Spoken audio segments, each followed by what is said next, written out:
Hello friends, good morning. இன்றைக்கி திருமண நாள் பிறந்தநாள் கொண்டாடும் அனைவருக்கும் இனிய பிறந்தநாள் வாழ்த்துக்கள், திருமண நாள் நல்வாழ்த்துக்கள். இன்றைக்கி டே விலாக் எப்படி போச்சுன்னு பார்க்கலாம். நேற்றுக்கு பாப்பா ஸ்கூலில் ப்ரோக்ராம் நடந்துச்சு. அதுக்கு அவள் ப்ரைஸ் வின் பண்ணிட்டு வந்தா. ரொம்ப சந்தோஷமாக இருந்தது. ஏற்கனவே ப்ரோக்ராம் பண்ணாங்க. அந்த ப்ரோக்ராம் பண்ணதில் தான் நேற்றுக்கு ப்ரைஸ் கொடுத்தாங்க. நேற்றுக்கு நான் எதிர்பார்க்கவே இல்லை அவங்க ப்ரைஸ் வாங்கிட்டு வருவான்னு சொல்லிட்டு. இன்றைக்கி மோமோஸ் பண்ண சொல்லி ஒரே ராவடி. எனக்கு டைமே இல்லை, காலையிலேருந்து வேலைகள் ரொம்ப ஜாஸ்தியாக இருந்துச்சு. நான் சொன்னேன் இன்றைக்கி பண்ண முடியாது, இன்னொரு நாளைக்கு பண்ணித்தரேன் அப்படின்னா, இல்லை நாங்களே பண்ணிக்கிறோம் அப்படின்னு சொல்லிட்டு அவங்க எல்லாம் ரெடி பண்ணி அப்படியே வச்சுட்டு ஓடிட்டாங்க. இப்போ நான் தான் போய் எல்லாம் பண்ண வேண்டியதாக இருக்குது. என்ன பண்ணுறது ஃப்ரெண்ட்ஸ், இந்த பிள்ளைங்கிட்ட நம்ம சொன்ன ஒரு பேச்சு கேட்கவே மாட்டேங்கிறாங்க. சரி, நம்ம இப்போ மோமோஸ் பண்ணி அவங்களுக்குலாம் கொடுத்துட்டு அதுக்கப்புறம் நம்ம டீட்டெயிலாக ஸ்கூலை பற்றி பேசலாம் ஃப்ரெண்ட்ஸ். ஓகே, இங்கே பாருங்கள், என் பொண்ணு ஸ்கூலுக்கு போகிறதுக்கு ரெடி ஆகிட்டா. ஜெண்டா எடுத்துகிட்டு போகிறா, கொடி, தேசிய கொடி. அவங்க ஸ்கூல் ப்ரோக்ராமு, அதனால் எடுத்துகிட்டு போகிறா. சாதாரணமாக அவங்க ஸ்கூலில் ப்ரோக்ராம் தான் அந்த ட்ரெஸ் தான் போட்டு போவாங்க. அப்போ நான் குளிர் தாங்க முடியல, அதனால் ஸ்கூல் யூனிஃபார்ம்லேயே வர சொல்லிட்டாங்க. கையில் ஒரு பேண்டு மட்டும் போட்டு போகிறா. இன்னைக்கு கேப் போட்டுக்கிட்டு மேடம் கிளம்பிடுவாங்க. டைம் ஆயிடுச்சு. இதுதான் கான்வென்ட் ஆஃப் ராணி ஜான்சி ஸ்கூலோட யூனிஃபார்ம். நின்று காமிச்சிரு, நீ காமிச்சிருவா. அக்ஷரா போய் பார்த்து நீ என் பார் கடை வச்சா. இதுதான் கான்வென்ட் ஆஃப் ராணி ஜான்சியோட ஸ்கூல் ட்ரெஸ்ஸு. சிம்மியா ஸ்கூல் ட்ரெஸ் பாருங்கள். இது சிம்மியா ஸ்கூல் ட்ரெஸ்ஸு. குளிர் காலத்தில் இந்த மாதிரி தான் போட்டு போவாங்க. வெயில் காலத்துக்கு வேறு ட்ரெஸ்ஸு. இன்னும் மேடம் ரெடி ஆகலை. இது கேந்திர வித்யாலயா ஸ்கூல் ட்ரெஸ்ஸு. எப்படி மூஞ்சியெல்லாம் எண்ணெய் உடஞ்சிட்டு இருக்குது, எப்படி இருக்குது பாரு. குளிர் என் மவ ஸ்கூலில் ப்ரோக்ராம் பல்லு தெரியுதா ஸ்கூல் ப்ரோக்ராமில் ஜெயிச்சுட்டு வந்துருக்குறா. அவள் ஸ்கூலில் கொஞ்சம் ப்ரோக்ராம் நடந்துச்சு, அதுக்காக கொஞ்சம் கொடுத்துருக்காங்க. பசங்களுக்கு கிஃப்டெல்லாம் கொடுத்து அனுப்பிச்சாங்க. இங்கே பாருங்கள், மஞ்சு. இன்னைக்கு நம்ம ஓப்பன் பண்ணி பார்க்கலாம். ஒரு நிமிஷம். சர்டிஃபிகேட் வாங்கியிருக்கா. நான் சாதிக்க முடியாத என் மவ சாதிக்கிறா. என் மவ ஃபஸ்ட்டு வாங்கினது மறக்கவே முடியாது என்னால். அவ்வளோ சந்தோஷமாக இருக்கேன் என் குழந்தை வாங்கியிருக்கிறான்ட்டு. மெடல் வாங்கிட்டு வந்துருக்குறான். ஓப்பன் பண்ண பார்க்கலாம் என்னென்ன இருக்குட்டு. எப்படி பிக்கிறதுனே தெரியல. நல்லா ஸ்ட்ராங்காக பண்ணிக்கிறாங்கப்பா.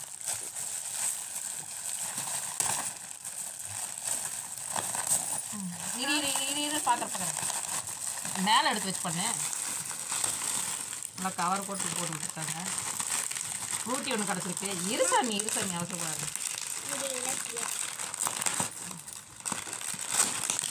நம்கின், டெல்லியில் நம்கின் இப்படி தான் இருக்கும். மிக்சர் தான், மிக்சர் இருக்குல்ல, அதுதான் இது.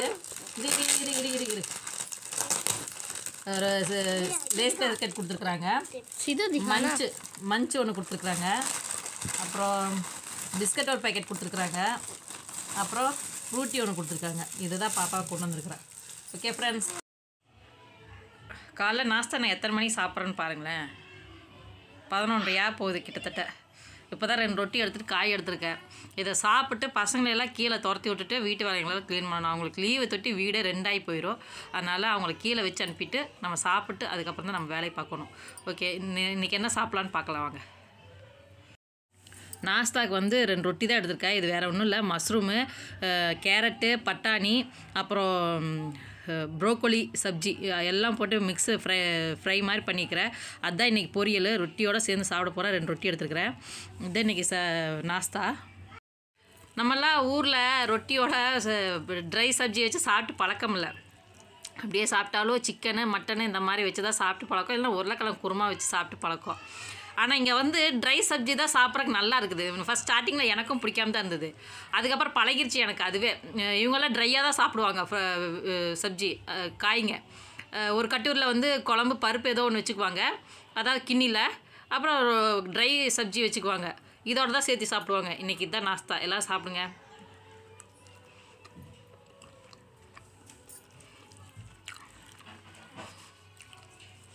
இன்றைக்கி இதுதான் நாஸ்தா. சரி, சாப்பிட்டு அதுக்கப்புறம் ஒவ்வொன்றா பேசலாம். ஓகே, இன்றைக்கி என் பொண்ணுங்க தான் மமோஸ் பண்ண போகிறாங்க. பாருங்கள், மமோஸ் அந்த இது செதுக்கிட்டு இருக்கிறா.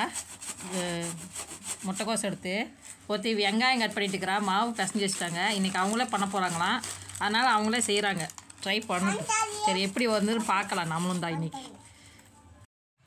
என்னென்ன தேவைப்படுதுன்னு பார்க்கலாம். நான் வெங்காயம் சின்னதாக கட் பண்ணி வச்சுருக்கிறேன். அப்புறம் இஞ்சி பூண்டு செதுக்கி வச்சுருக்கிறேன். அப்புறம் கேரட் வந்து செதுக்கி, முட்டைக்கோசு செதுக்கி நான் என்ன பண்ணேன், ஒரு கர்ச்சீப் வச்சு எல்லாம் பிழிஞ்சு அந்த தண்ணியெல்லாம் எடுத்துட்டேன். தண்ணி இருந்தாக்கா அப்புறம் நம்மளுக்கு உருட்டதுக்கு நல்லா வராது.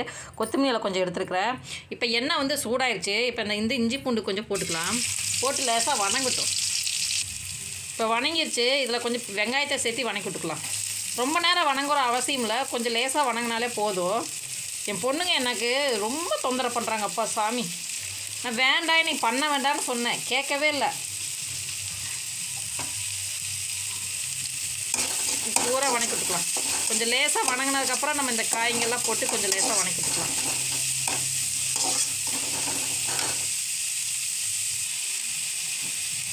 இப்போ இந்த காய்கள்லாம் போட்டுக்கலாம். காய்கள்லாம் போட்டு லேசாக வணங்கினா போதும், ரொம்ப நேரமெல்லாம் வணங்க வேணாம். லேசாக அந்த ஒரு ஸ்மெல் இருக்குது பார்த்திங்களா, அது போகிற வரைக்கும் லேசாக வணக்கிவிட்டால் போதும். வணங்கினதுக்கப்புறம் நம்ம வந்து மமோஸ் போட்டால் ரெடி பண்ணிக்கலாம்.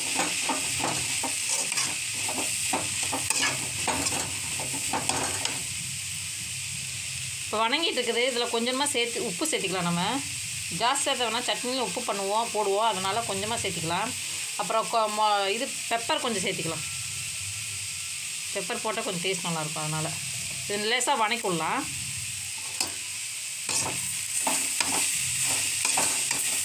எல்லாம் டியூஷன் கூட்டிட்டாங்க என் தலையில் கட்டிட்டு. நான் சரி அவங்க பண்ணுவாங்க அப்படின்னு பார்த்தாக்கா, எனக்கு டியூஷன் டைம் ஆச்சுமா நான் போகிறேன் அப்படின்னு சொல்லி போயிட்டாங்க. லேசாக வணங்கிருச்சு பாருங்கள். இது வந்து கொஞ்சம் ஆற வச்சிடலாம். ஆற வச்சினதுக்கப்புறம் நம்ம வந்து மமோஸ் பிடிக்கிறதுக்கு ரெடி பண்ணலாம். சரிங்களா? என் மாவு வந்து மைதா வந்து பிசைஞ்சு வச்சுட்டு போய்க்கிறேன். இதை நம்ம இன்னைக்கு சின்ன சின்ன ரோல் பண்ணி உருட்டி வச்சுக்கிட்டு அப்புறம் மசாலா வந்து ஃபில் பண்ணலாம். சரிங்களா?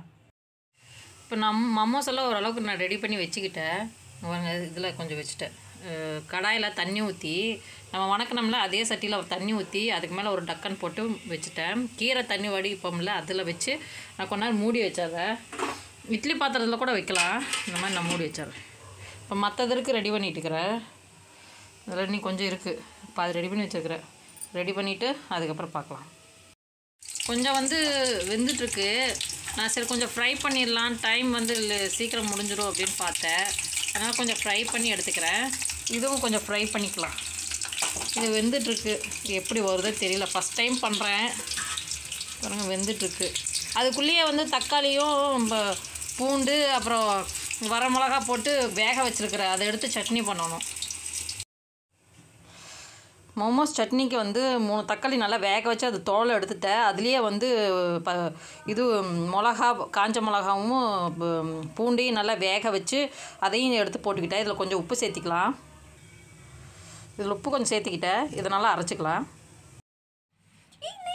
மோமோஸ் ரெடி ஆயிடுச்சு. டீயும் ரெடி ஆயிடுச்சு. இப்போ நாங்கள் எல்லாம் சாப்பிட போகிறோம். இவளுக்கு தான் அவசரங்க. பாருங்கள் எப்படி உட்காந்துருக்காரு. வயிற்று கேட்டுக்கிட்டே இருந்தீங்களே, ஹாய் சொல்லிடு. அவளுக்கு இப்போ சாப்பிட்டே ஆகணும். இந்தா கே ஏ இந்தா நான் சாப்பிட்டு பார்த்து எப்படி இருக்குன்னு சொல்கிறேன். ஏதோ எடு. ஃபஸ்ட்டு வாட்டி பண்ணேன், எப்படி வந்திருக்குன்னு தெரியல. போண்டா மாதிரியே இருக்குது. சரி சாப்பிட்டு பார்க்கலாம். ஃபஸ்ட்டு சட்னியில் டேஸ்ட் பண்ணி பார்க்குறேன். பிக்க கூட முடியல, டைட்டாக இருக்குது.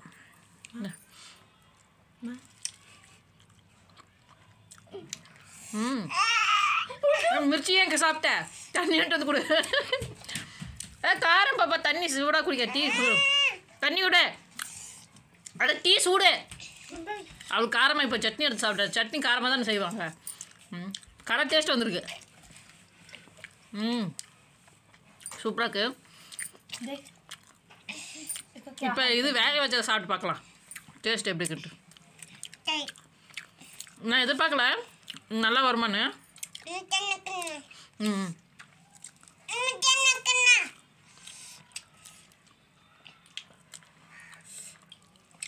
சேம் கடையில் இருக்கிற டேஸ்ட்டில் தானே வந்திருக்கு. நல்லாயிருக்கு. நீங்களும் ட்ரை பண்ணி பாருங்கள். டேஸ்ட் கரெக்ட் டேஸ்ட்டே தான்.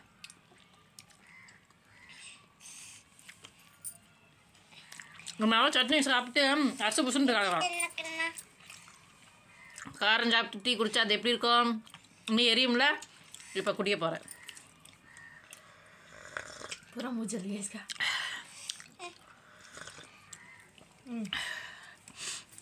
ஓகே ஃப்ரெண்ட்ஸ், எல்லோரும் சாப்பிட்டு சந்தோஷமாக இருங்க. பாய். நீ நைட்டுக்கு வேறு சாப்பாடு ரெடி பண்ணணும், நிறையா வேலைகள் இருக்குது. எல்லாம் சாப்பிட்டு சந்தோஷமாக ஹாப்பியாக இருங்க. Okay bye. ஹலோ ஃப்ரெண்ட்ஸ், எல்லோரும் எப்படி இருக்கீங்க? இன்றைக்கி கமெண்ட் பாக்ஸ் நேற்றுக்கு வந்து கமெண்ட் பாக்ஸில் சில பேர் பேர் சொல்லுன்னு சொல்லிட்டு எல்லோரும் கோச்சிக்கிட்டீங்க. கோவப்படாதீங்க சிஸ்டர். நிஜமாக சில சமயம் பேருங்க ஞாபகம் வர மாட்டேங்குது. எல்லாத்தோட பேர் ஞாபகம் வச்சு சொல்கிறதுக்கு ரொம்ப கஷ்டமாக இருக்குது. இப்போ என்னோடய ஃப்ரெண்ட்ஸுங்க வந்து அவங்களாம் எனக்கு முகம் தெரிஞ்ச ஃப்ரெண்ட்ஸுங்க. அவங்க பேர் சொல்லிட்டேன் டக்குன்னு. முகம் தெரியாத ஃப்ரெண்ட்ஸுங்கன்னா நீங்கள் தான். முகம் தெரிஞ்ச ஃப்ரெண்ட்ஸுங்க மேலே இருக்கிற பாசத்தை விட முகம் தெரியாத ஃப்ரெண்ட்ஸுங்க மேலே தான் ரொம்ப பாசமாக இருக்கேன். நீங்கள் கேட்டது எப்படி தெரியுமா வந்து நேற்றுக்கு என் பொண்ணுங்க இப்படி தான் சொல்லி சண்டை போடுவாங்க. உனக்கு அவன் மேலே தான் பாசம், சின்னவன் மேலே தான் பாசம், என் மேலே இல்லை அப்படின்னு சொல்லி சொல்லுவாங்க. அந்த மாதிரி இருக்குதுங்க. நீங்கள் நேற்று கமெண்ட் பண்ணது நிஜமாலுமே நினச்சி எனக்கு சிரிப்பு தான் வந்துச்சு. சரி, நம்மளுக்கு இந்தளவுக்கு நம்மளை விரும்பி பார்க்குறாங்களே அப்படின்னு சொல்லிட்டு. கோவப்படாதீங்க சிஸ்டர். கண்டிப்பாக இன்னொரு நாளைக்கு பேர் எல்லாத்தோட பேரை எழுதி அவங்க பேர் பூரா நான் வாசிக்கிறேன். ஓகேவா? கோவப்படாதீங்க. என் பிள்ளைகள் இப்படி தான் சண்டை போட்டுக்குவாங்க. எப்போ பார்த்தாலும் சின்னவன் மேலேயே உனக்கு ஜாஸ்தி பாசம் இருக்குது, உனக்கு சின்னவன் மேலேயே ஜாஸ்தி பாசம் இருக்குதுன்னு சொல்லுவாங்க. அது காரணம் என்னன்னாக்கா அவள் சின்ன குழந்தை, அதனால் அவள் அப்படி பாசமாக பார்த்துக்கிறேன். இவளுக்கு கிட்டத்தட்ட நான் 18 வருஷம் ஆச்சு. என் ஃப்ரெண்ட்ஸுங்க கிளாஸ்மேட் பார்த்து இப்போ தான் வந்து ஃபோனில் பேசினாங்க. அதனால் அவங்கள நான் பேர் சொல்லிட்டேன். ஓகேவா? கோச்சிக்காதீங்க. கண்டிப்பாக எல்லாத்தோட பேர் நான் ஒரு நாளைக்கு சொல்கிறேன். அப்புறம் பாப்பாவோட ஸ்கூல்லேருந்து நான் எதிர்பார்க்கவே இல்லை இந்த மாதிரி ப்ரைஸ் வாங்கிட்டு வருவான்னு. எனக்கு உண்மையிலே ரொம்ப ரொம்ப சந்தோஷமாக இருந்தது. இது வந்து ஒரு பெரிய சந்தோஷமாக அப்படின்னு நினச்சி கேட்டிங்கனாக்கா எனக்கு வந்து இது பெரிய விஷயந்தான். ஏன்னாக்கா நான் வந்து ஜாஸ்தி படிக்கலை. ஸ்கூலில் படிக்கும்போது கூட இந்த அளவுக்கு நான் ப்ரைஸ் எல்லாம் எதுவும் வாங்கினது கிடையாது. ஸ்போர்ட்ஸில் எங்கள் அப்பா வந்து என்னை ஜாஸ்தி வந்து சேர்த்த விட மாட்டார். நான் அப்படியே போகிறேன்னா கூட எங்கள் அப்பாவுக்கு பிடிக்காது. ஏன்னா அவர் கிராமத்தில் வளர்ந்தாள். அதனால் அவருக்கு வந்து இந்த மாதிரி விஷயங்கள்லாம் பிடிக்காது. அதனால் நான் விலகியே இருந்து பழகிட்டேன். எனக்கு படிப்பை விட ஸ்போர்ட்ஸில் தான் இன்ட்ரெஸ்ட் ஜாஸ்தியாக இருந்தது. இது எனக்கு அந்த வாய்ப்பே கிடைக்கல. இப்போ வந்து என் குழந்தைங்களுக்கு இது ஜெயிச்சுட்டு வந்தது எனக்கு அவ்வளோ பெரிய சந்தோஷத்தை கொடுக்குது. ஏன்னாக்கா வந்து நான் வந்து படிக்காத ஒரு முட்டாள். என்னோடய குழந்தை வந்து ஒரு டாக்டர், இன்ஜினியர், வக்கீல், இந்த மாதிரி ஒரு டீச்சர், இந்த மாதிரி குழந்தைங்க படிக்கிற ஸ்கூலில் போய் படித்து அவங்களோட சண்டை போட்டு அவங்களோட வின் பண்ணி வரானாக்கா அது எனக்கு ஒரு பெரிய விஷயமா தெரியுது. ஒரு ப்ரைஸ் வாங்கிட்டு வராங்கிறது எனக்கு பெரிய விஷயமா இருக்குது. நிஜமாலுமே பாப்பா வந்து 3ஆவது பாப்பா எப்படின்னாக்கா அவள் ஒரு தனி டைப்பு. சின்ன குழந்தையிலேருந்து ஒரு மாதிரி இருந்தால் கோபக்காரி, பிடிவாதக்காரியாக தான் இருந்தாள். ஆனால் இப்போ இருக்க வந்து அவள் மேலே எனக்கு ரொம்ப ஈர்ப்புகள் ஜாஸ்தியாகுது. ஏன்னா சைலண்ட் டைப்பு. ஒரு விஷயத்தை பண்ணோன்னு நினச்சாக்கா பண்ணிடுவா, செய்யணும்னு நினச்சாக்கா செய்யணும். டீசெண்டாக இருப்பாள். டீசெண்டாக மொத்தம் இப்போ ரூல்ஸை வந்து ஃபாலோ பண்ணுற கேரக்டர். அவங்க பிரின்சிபலே சொன்னாங்க. போன வாட்டி நர்சரி கிளாஸில் நான் பேரண்ட்ஸ் மீட்டிங் போயிருந்தேன். அப்போவே பிரின்சிபல் மேடம் என்னை கூப்பிட்டு வச்சு, என்னையும் என் வீட்டுக்காரை வச்சு கூப்பிட்டு ரொம்ப இன்டெலிஜென்ட் பொண்ணு, இந்த பொண்ணு ரொம்ப டேலண்டான பொண்ணு, அதே மாதிரி கிளாஸ்லேயும் வந்து ரொம்ப சைலண்ட்டான பொண்ணு, நல்லா படிக்கிறா அப்படின்னு சொல்லிட்டு இப்போ பிரின்சிபல் மேமே என்னை கூப்பிட்டு வச்சு பேசினாங்க. கிளாஸ் மிஸ் அதே மாதிரி தான் சொன்னாங்க. ஏன்னா அந்தளவுக்கு வந்து எனக்கு வந்து ப்ரோக்ராமுக்கு வந்து நான் வந்து அவள் டாக்டர் கேரக்டருக்கு தான் அவளை ரெடி பண்ணேன். ஒரு போயம் எழுதி கொடுத்தாங்க. ஒரு 10 லைன் இருக்கும். அவளுக்கு நான் எவ்வளோ ட்ரை பண்ணேன் சொல்லிக் கொடுக்கறதுக்கு. கிட்டத்தட்ட ஒரு வாரமாச்சு அவளுக்கு நான் வந்து சொல்லி கொடுத்துக்கிட்டே இருக்கிறேன். சுத்தமாக மண்டையில் ஏறவே இல்லை. எனக்கு பயங்கர கோவம் வந்துச்சு. நீ படிக்கிறதே லாக்கியில் போ, எனக்கு நான் சொல்லியே கொடுக்கல அப்படின்னு சொல்லிட்டு கோவம் வந்துருச்சு. நான் விட்டுட்டேன். சரி, அப்புறம் அவங்க அப்பா வந்துட்டே இல்லை பரவாயில்ல, சின்ன குழந்தை தானே, போக போக இம்ப்ரூவ்மெண்ட் ஆயிடுவா, விட்டுரு அப்படின்னு சொன்னார். நானும் சரி விட்டுட்டேன். சரி முடியல போல், அவனால் படிக்க முடியல போல, சரி நம்ம ட்ரை பண்ண வேணாம் விட்டுறலாம் அப்படின்ட்டு. ஆனால் ராத்திரி பூரா அந்த நான் சொல்லி கொடுத்ததை வந்து அவன் மனசில் பதிச்சு வச்சுட்டு ராத்திரி பூரா சொல்லிகிட்டே இருந்திருக்கிறான். என் பாப்பா அங்கே 2 பேர் பக்கத்தில் தானே படுக்கிறான். அவங்க தனியாக ரூம் கொடுத்துருக்கேன்ல, ராத்திரியெல்லாம் சொல்லுவாளாம். எந்திரிச்சு உட்காந்துட்டு கண்ணை மூடிட்டு சொல்லுவாளாம், இந்த ஒரு லைனுக்கு அப்புறம் இந்த லைன் வருதுன்னு சொல்லிட்டு, இந்த லைன் தான் சொல்லுடி அப்படின்னு சொல்லி அவளே கத்தி கத்தி சொல்லுவாளாம். அப்புறம் இவளுக்கு 2 பேர் சமாதானப்படுத்தி படுத்து தூக்கத்தில் கூட அவள் அன்றைக்கி பூரா ப்ராக்டிஸ் பண்ணி ஒரே ராத்திரி பூரா ப்ராக்டிஸ் பண்ணிக்கிறான். நிஜமாலுமே என் பொண்ணை நினச்சி எனக்கு அவ்வளோ சந்தோஷமாயிடுச்சு. நான் தனியாக தான் படுத்திருக்கேன். எங்கள் ரூமில் நாங்கள் படுத்திருக்கோம், அவங்க ரூமில் அவங்க படுத்திருக்கிறாங்க. ஆனால் அவள் விடிய தூங்கவே இல்லை. அதே மனசுக்குள்ளேயே வச்சு பதிச்சு பெரிய கிளாஸ் பொண்ணாக இருந்தால் கூட பிரச்சனை இல்லை. அவள் இப்போ தான் 5 வயசு. 5 வயசில் அவளுக்குள்ளே இந்த மாதிரி ஒரு டேலண்ட் இருக்குதுன்னு நிஜமாலே நான் கொஞ்சம் கூட எதிர்பார்க்கவே இல்லை.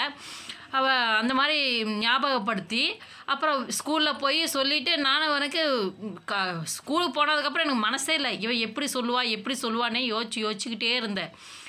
சொல்லிடுவாளா சொல்ல மாட்டாளா அப்படிங்கிற எண்ணத்துலேயே நான் இருந்தேன். அப்புறம் இவங்களது வந்து குரூப் ஒன்று இருக்குது ஃபேஸ்புக்கில் வந்து எந்த ஒரு ப்ரோக்ராம் வந்தாலும் உடனே போட்டுருவாங்க. நான் அந்த குரூப்பை ஓப்பன் பண்ணி பார்த்துக்கிட்டே இருந்தேன். சரி சொன்னாக்கா நம்ம பார்க்கலாம் அப்படின்னு சொல்லிட்டு. எனக்கு நம்பிக்கை இல்லை, ப்ரைஸ் வாங்குவாங்கிற ஒரு நம்பிக்கை இல்லை. ஏன்னா அதான் சொல்லவே இல்லைல்ல. அப்புறம் எப்படியும் சரி ஒரு அளவுக்குனா ஒரு 2-3 லைனாக சொல்லிட்டு வருவா அப்படின்னு நினச்சிட்டு தான் நான் ஓப்பன் பண்ணி பார்த்துக்கிட்டே இருந்தேன்.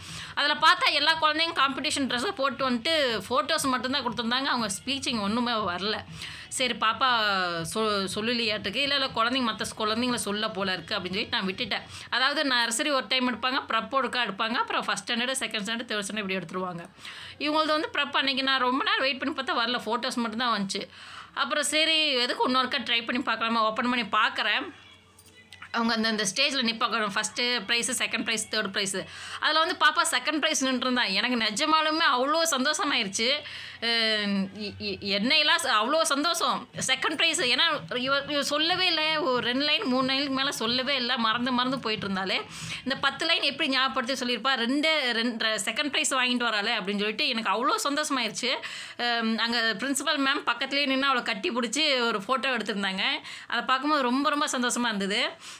அப்புறம் வீட்டுக்கு வந்ததுக்கப்புறம் கேட்டேன், என்ன பாப்பா நீ இப்போ ஜெயிச்சியா அப்படின்னு. ஆமாம் ஜெயிச்சேன், நான் செகண்ட் ப்ரைஸ் வாங்கிட்டேன் அப்படின்னு சொல்லிட்டு மெடல் எடுத்து வந்து காமிச்சேன். எனக்கு உண்மையிலே அவ்வளோ ரொம்ப ஆச்சரியமாக போச்சு. அப்புறம் நேற்றுக்கு சும்மா வந்ததுக்கப்புறம் எனக்கு காமிச்சா நான் ரொம்ப சந்தோஷமாயிட்டேன். அவங்க அப்பா ஃபோன் பண்ணி உடனே காமிச்சா. அவங்க அப்பா வந்துட்டு அவங்க அப்பா கண்ணில் தண்ணி கூட வந்துருச்சு. சப்பா பாப்பா ஜெயிச்சுட்டு வந்துட்டா அப்படின்னு சொல்லிட்டு. நான் இப்படி கட்டில் உட்காந்துட்டு நான் ஃபோன் தான் பார்த்துக்கிட்டு இருந்தேன். சரி என்ன வீடியோ பண்ணலாம் ஏது பண்ணலான்னு சொல்லிட்டு பார்த்துக்கிட்டு இருந்தேன். அப்போ அப்படியே அந்த நடந்து போய் கதவுக்கிட்ட நின்றுட்டு அப்படி போகிறவ எட்டி பார்த்துட்டு என்னை பார்த்து அம்மா குஷி அப்படின்னு கேட்குறா. எனக்குன்னா அப்படியே ஒரு நிமிஷம் அப்படியே நின்றுச்சு மூச்சு. என்னோட சந்தோஷத்துக்காக அவள் வின் பண்ணிக்கிறான்னு தான் அப்போ எனக்கு தோணுச்சு. இத்தனை நாள் எனக்கு தெரியவே இல்லை. நான் வந்து சங்கடப்படக்கூடாதுன்னு நினச்சி உண்மையிலே ஜெயிச்சுட்டு வந்தது எனக்கு அவ்வளோ பெரிய சந்தோஷத்தை கொடுத்தது. ஒரு பெண் குழந்தைங்கன்னு சொல்லி என்னை எவ்வளோ கேவலமாக பேசினவங்களுக்கு மத்தியில் இன்றைக்கி எனக்காக என் பொண்ணு வந்து ஜெயிச்சுட்டு வந்து நிற்கிறா. அந்த விஷயத்தில் வந்து நான் ரொம்ப ரொம்ப சந்தோஷமாக இருக்கேன். என்னை கேலியாக பேசினவங்க மத்தியில் என் குழந்தை ஜெயிச்சிட்டான்னு நினச்சி ரொம்ப ரொம்ப சந்தோஷமாக இருக்குது. சொல்ல வார்த்தைகளே இல்லை நிஜமாலுமே. அந்தளவுக்கு சந்தோஷமாக இருக்கேன். பாப்பா இப்போ டியூஷன் போயிருக்கிறேன். அவங்க வந்ததுக்கப்புறம் மமோஸ் பண்ணி வச்சுருக்கேன், அவங்க வந்து சாப்பிடுவாங்க. இன்றைக்கி ரொம்ப டயர்டாயிட்டேன். காலையிலேருந்து ரொம்ப வேலை, மழை வெயிலே வரல, அவ்வளோ ட்ரெஸ்ஸுங்க எல்லாம் துவைச்சி போட்டு வீடு வாசனங்களாம் சுத்தம் பண்ணி எல்லாம் க்ளீன் பண்ணி எடுக்கிறதுக்கு ரொம்ப டைம் ஆயிடுச்சு. கண்டிப்பாக நாளைக்கு வந்து ஃப்ரீயாக பண்ணி உங்கள் கிட்ட கொஞ்சம் பேசணும். ஓகே ஃப்ரெண்ட்ஸ், இன்றைக்கி வீடியோ இவ்வளோதான். நீங்களும் என்ஜாய் பண்ணுங்கள், சந்தோஷமாக இருங்க. சப்போஸ் யாராவது வீட்டில் பெண் குழந்தைங்க பிறந்துட்டாக்கா, 2வதும் பெண் குழந்தைங்க பிறந்துட்டாக்கா கவலைப்படாதீங்க. கடவுள் நம்மளுக்கு கொடுத்த வரம் பிரசாதம் அவங்கெல்லாம்.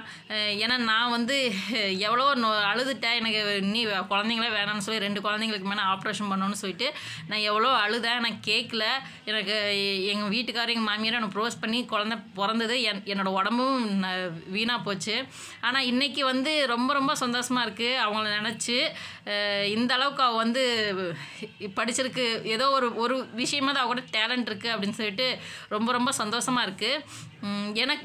எனக்கு வந்து அவங்கள நல்லபடியாக படிக்க வைக்கணும். எனக்கு அதுதான் மெயின். அதனால தான் இவ்வளோ கஷ்டப்பட்டு யாரோ ஒரு கையில் காலையெல்லாம் விழுந்து நான் போய் ஸ்கூல் அட்மிஷன் பண்ணி அவங்கள படிக்க வச்சிட்ருக்கிறேன். சொல்ல வார்த்தைகளே இல்லை ஃப்ரெண்ட்ஸ். கண்டிப்பாக நீங்களும் எனக்கு சப்போர்ட் பண்ணிக்கிட்டே இருங்க. ஓகே ஃப்ரெண்ட்ஸ், பாய். நெக்ஸ்ட் வீடியோவில் பார்க்கலாம். நாளைக்கு இன்னொரு வீடியோவில் பார்க்கலாம். Okay bye.